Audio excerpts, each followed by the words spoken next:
I was very excited to discover that on the Lexington Concord route was Louisa May Alcott's home.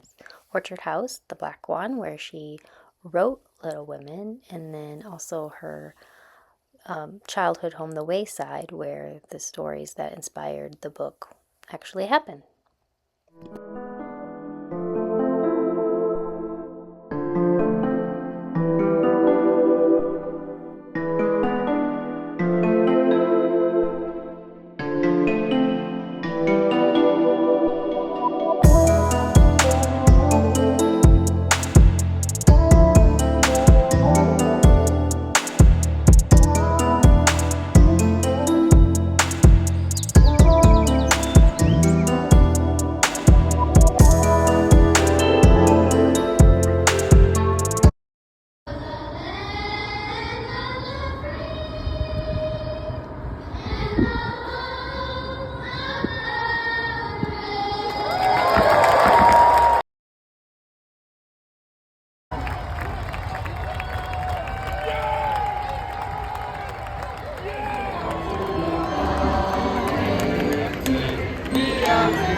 Very excited for our trip to be trying seafood. And we were able to visit Little Chippy 3 times and get happy hour dollar oysters. Very delicious, very fun.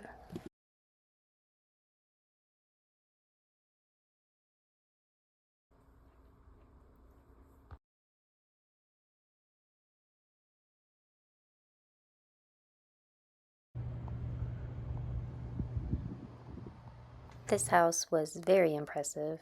Every room was curated, had a theme to it. There was one dedicated to like New Orleans, so like there was fixtures that had musical instruments. The Morse and the Libbies both had a lot of money, and everything was handmade or imported and done by craftsmen from the countries that the goods came from or the ideas came from. Very impressive.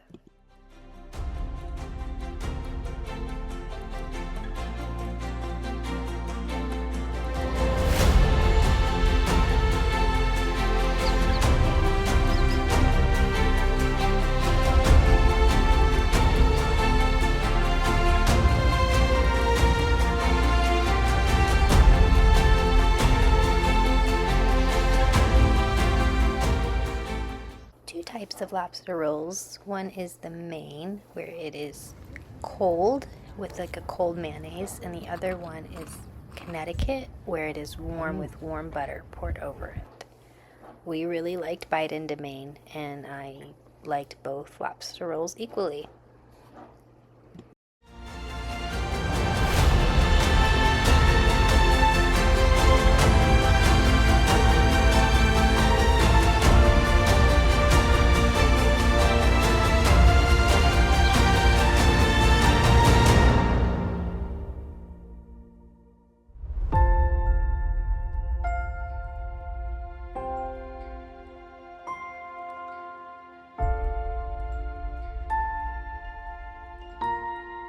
Our first day in downtown Portland, it was fun going to the docks and looking at the lobster buoys.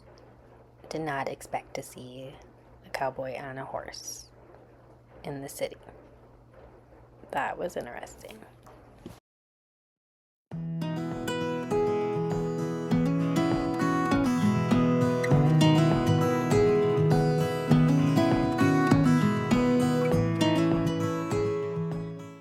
The cannonballs they intended to fire out of Port Gorgeous weren't going to do anything to the newfangled ships coming into port with steel and iron hulls.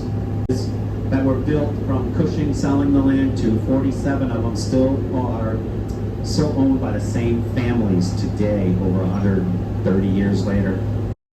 You better change your course, you better watch out, you better slow down, and watch out for those icebergs. But the captain and the ship owner did not heed those warnings, as they wanted to be the fastest, most luxurious ship across the Atlantic, and we all know the outcome.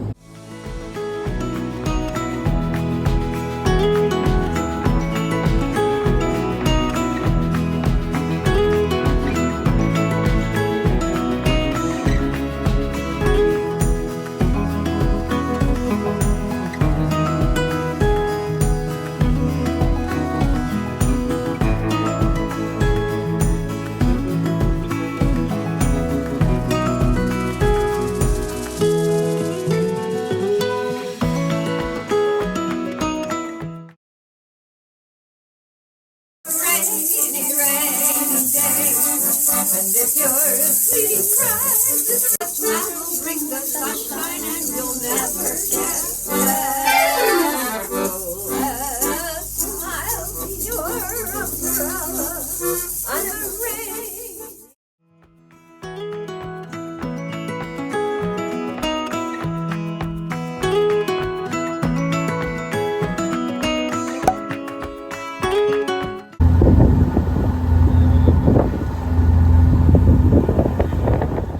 While on a road trip to Booth Bay, we learned from a local lady who owned a food truck, whose prices were much cheaper than what we were finding in Portland, that the Maine people like their lobsters to be around 1.5 pounds. They find big lobsters to be gross. She also gave us a really great tip on a place where we could go shuck our own oysters and a pretty drive.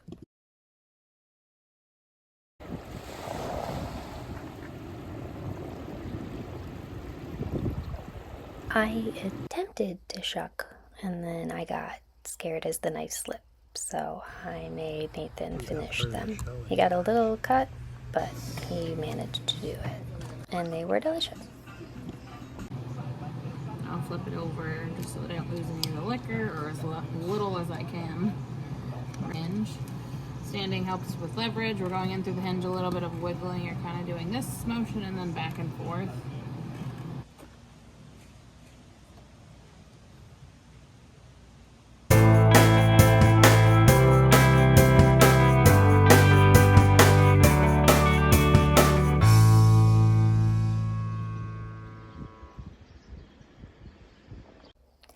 One thing that prompted our visit to the East Coast was the Boston Stamp Show. This event happens only every 10 years, so it was kind of a big deal. We went because Post Crossing was going to be there, the community that Nathan is a part of online, where people send postcards to each other from all over the world. A stamp was issued, and there were meetups every day for Post Crossing. We were able to attend the largest meetup to date, meet the founders, Anna and Paulo, of Post Crossing. We also were able to meet another YouTuber that we watch, Graham, who has Exploring Stamps, and be in his video, which I'm going to show clips of. So that was kind of fun.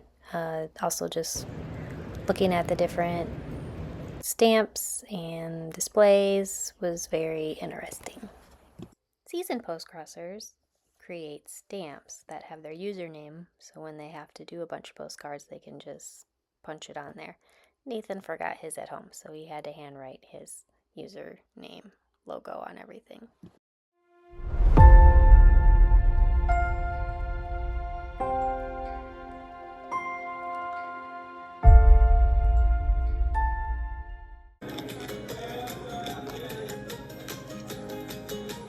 Being here, you realize this is less of a normal hobby meetup. It's more of a reunion. All these postcrossers, many of which have never met each other, together are enjoying the hobby, and it's just amazing to be here.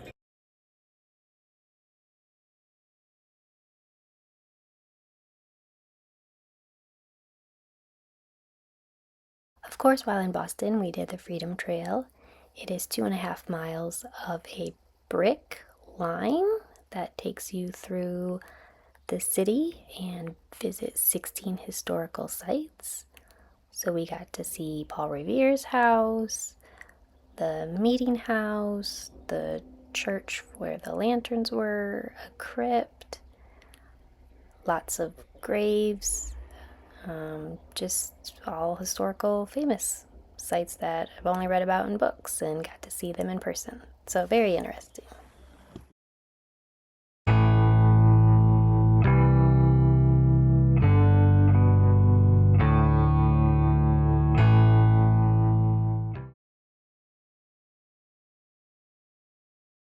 While in the crypt, we saw that they have a block that somebody stole, and they said they had bad luck. So they actually returned it back to the crypt, hoping that their bad luck would change, believing it was cursed. Thanks to YouTube, we found this side alley where artists have created these tiles that have references to Boston. So it might be historical or things just about locals. Very fun find and an interesting little walk.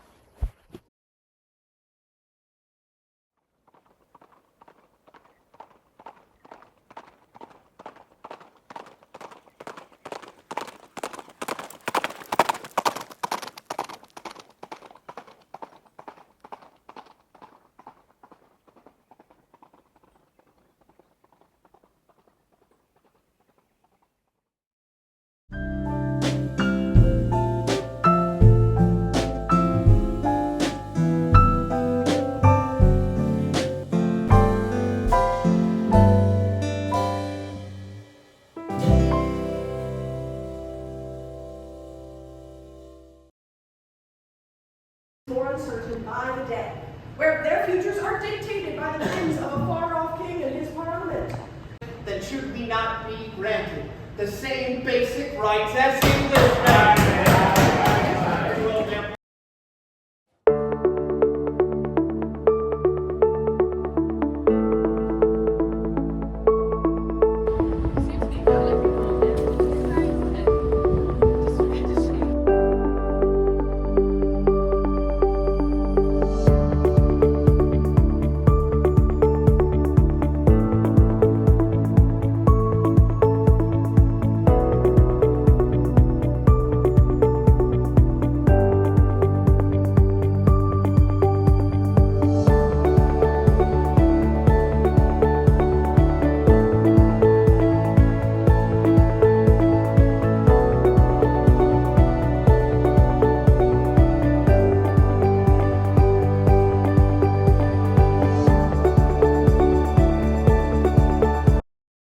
One of the things that I was excited to do while we were in Boston was to eat good Italian food from Boston's Little Italy section of the city. I was able to try the Mike's Pastry cannolis. There wasn't a long line when we went in. They wrap it up in a box with this string, which is a very nice touch. It's cash only. I had a pistachio filled one and enjoyed it quite a lot. We happened upon an Italian place called Carmelina's, where I had a pistachio creamed homemade rollatini. It was very delicious. Very glad we were able to do that. The Fine Arts Museum has a wide selection of all your favorite artists. Good Monets and Van Goghs, Cassattes, John Singer Sargent, as well as always some fun ones that we've never seen before and don't know as well. Boston has a unique museum named after its founder, Isabella Stewart Gardner. Her and her husband were very wealthy and began to travel the world. What makes the Gardner Museum unique is that upon Isabella's death, she stipulated that the artwork could not be moved or rearranged in any way except how she had it curated and displayed in her home. There was a famous theft that happened several years ago that people got away with millions of dollars of artwork. A beautiful courtyard that I couldn't stop taking pictures of. A very unique museum. I really loved the energy at Fenway Park. They have a whole street that they block off, and they play music and have entertainment. It was really fun. The Red Sox were doing horrible, so there were a lot of Braves fans there, but really enjoyed being at the ballpark and hearing Sweet Caroline. It was a good time.